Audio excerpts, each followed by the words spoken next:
Hello everyone, welcome to Brick or Block. Today I've got a new LEGO Harry Potter polybag, so let's take a closer look at it. My This is LEGO set 30706 Quidditch Lesson. It released this year for $5. It contains 2 minifigures and totals to 27 pieces. The first minifigure of the set is Harry, who is technically exclusive, but you can find all of these parts elsewhere. Basically, none of these parts are exclusive, but the combination of them is exclusive to this set. Still though, it's a solid minifigure. I really like this new hairpiece they've introduced for the newer Harry Potter sets. The torso print is solid, even if it is simple. He has an alternate face where he's a bit more scared, which looks like that, and he comes with this club for Quidditch. The second minifigure is part of the build, but it's this statue, which is also not exclusive to this set. This can be found in Hogwarts flying lessons. But I do think it's nice to get 2 minifigures in the set, even if one of them is a statue. Statue minifigures are always pretty neat to me, so I have to commend LEGO for throwing this in.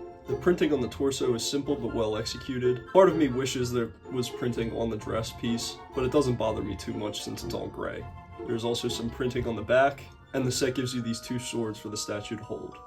There are 3 small parts to this set. First is this little blaster piece, which is used for the bludgers. It works like any other stud shooter. You can just shoot it at Harry, and that piece is definitely gone forever. But the set comes with 2 of these 1x1 round tiles, so you can easily reload. Next is this small chest, which contains a few items. I believe this is the quaffle. This obviously is the golden snitch, which is nice to get in the small set. And like I said, one of those other bludger pieces. All of those fit easily into this trunk piece and closes up like that.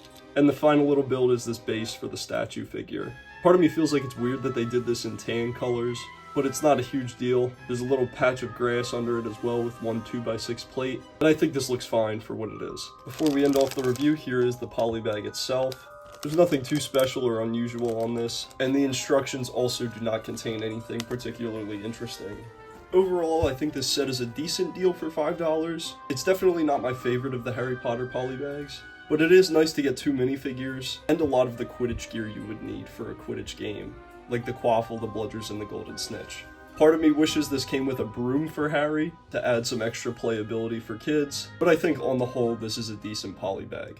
Like I said, maybe not my favorite of the Harry Potter polybags recently, but not a terrible deal.